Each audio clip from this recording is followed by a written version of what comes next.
பெரியார் பணக்காரன் தானே, பணம் கொடுத்து உதவலாமேன்னு வழக்கம் போல அவதூறு. ஆர்எஸ்எஸ் காரர்கள் பெரியார் மீது என்னென்ன விமர்சனம் வைப்பாங்க, பிரிட்டிஷ்க்கு ஆதரவா இருந்தாரு, அவர் யாருக்கும் எதுவும் செய்யலை, அவர் மோசமானவர் அப்படின்னு வன்மத்தை கக்குவாங்க.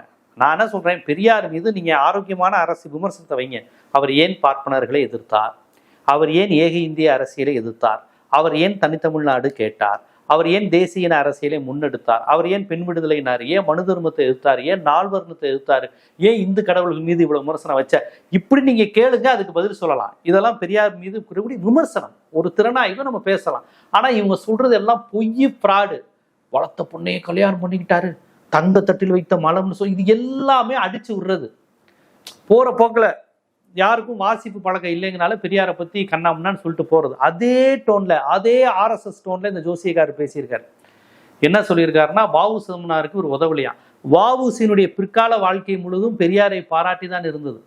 வாவு சிதம்பரனாரை கைவிட்டது சனாதனிகள், காங்கிரஸில் உள்ள சனாதனிகள் தான் அவரை கைவிட்டாங்க. அவர் கடைசி காலத்துல பெரியாரோட இருந்தாரு, ஒரு நான் பிராமின் கான்சியஸோட நிறைய அரசியல் பேசியிருக்காரு. வாவு சிதம்பரனார் பெரியார் ரெண்டு பேருமே பரஸ்பரம் ரொம்ப மரியாதை வச்சிருந்துருக்கிறாங்க.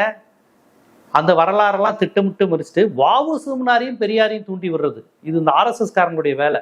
பெரியாரை பத்தி பேசும்போது யாராவது ஒருத்தரை, ஒரு மக்கள்கிட்ட பிரபலமான ஒருத்தரை சொல்லிட்டு இவரை விட இவர் பெரியவரா, இவரை பத்தி இவர் என்ன சொன்னார் தெரியுமான்னு அடிச்சு விடுறது, அவதூறுகளை அள்ளி விடுறது, வன்மத்தை கக்குறது. வாவுசி பெரியார்கிட்ட பணம் இல்லைன்னு எழுதினாராம், பெரியார் உனக்கு பணம் தர முடியாதுன்னு சொன்னாராம். இதுக்கு எங்கேயாவது ஆதாரம் இருக்கா? காங்கிரஸ் கட்சியில இருந்தாரு, காங்கிரஸ் சனாதனி, அவர் கப்பல் முழுகினதுக்கு அப்புறம் அவர் கைவிட்டுருச்சுங்கிறதா வாவு சிதம்பரனார் வரலாறு. சத்தியமூர்த்தி ஐயர், சீனிவாச ஐயர், ராஜாஜி இவங்க காலகட்டத்தில் பாரதியார் வாவு சிதம்பரனாரை பத்தி தெரியாதாமா? பெரியாருடைய கடைசி, வாவு சிதம்பரனாருடைய கடைசி காலம் பெரியாருடன் இருந்தது. பெரியார் அவர் திருக்குறள்ல கடவுள் வாழ்த்து இல்லைன்னு உங்களுக்கு உரை எழுதியிருக்கிறது வாவு சிதம்பரனார். அப்படியே வாவு சிதம்பரனாரையும் அப்படியே ஒரு சங்கி மாதிரி ஆக்கிடுவீங்க போல.